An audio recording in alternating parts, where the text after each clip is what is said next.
Tomorrow is a big day for me. It's the Indianapolis Mini Marathon. And for me, it's the 15th consecutive one that I've participated in. And this year, just like every other year, I have followed a focused training plan leading up to tomorrow to ensure that I am ready and can actually run the race. And because I can see the leadership lessons in every hard thing I do, I'm highlighting today 3 leadership lessons learned from this year's mini marathon training.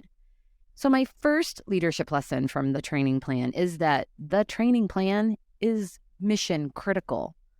The fact that I have a plan is key for me because it's a confidence boost. This past weekend, for example, I ran 10 miles. And when I started the training plan 12 weeks ago, I was running only 3 miles and would likely have hurt myself had I jumped into 10. So instead, I created a plan that included 2 short runs a week and a long run that increased by 1 mile every week. And it's doable. It's small steps. And it has gotten me to the place where I'm in a position to run 13.1. The second lesson I've learned through this year's training plan is that I can do really hard things. We are capable of so much more than we give ourselves credit for. There were multiple training runs that felt awful. I wanted to quit. I doubted myself. It hurt.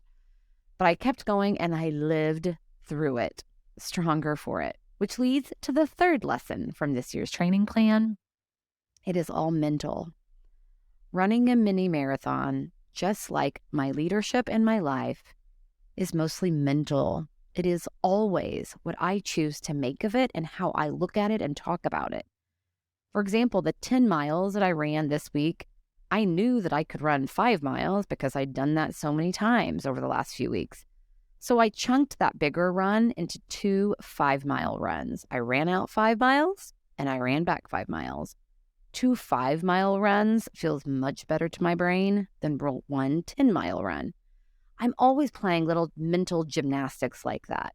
Just like the actual race. Now that I've done it 14 times, I know the course well, and in my mind, I break it into 3 legs. 1, I will run to the Indianapolis Motor Speedway, which is 6 miles. So that's the first leg. And then leg 2 is running back around the track, which is also really cool. It's 2.5 miles. So by the time I'm getting off the track, I only have 4.5 more miles, which is leg 3. So chunking it. Having a plan, knowing you can do hard things, and recognizing that it's all mental, great lessons for leadership and for life. So here's to running the race well. What a great way to take care of yourself and ultimately each other.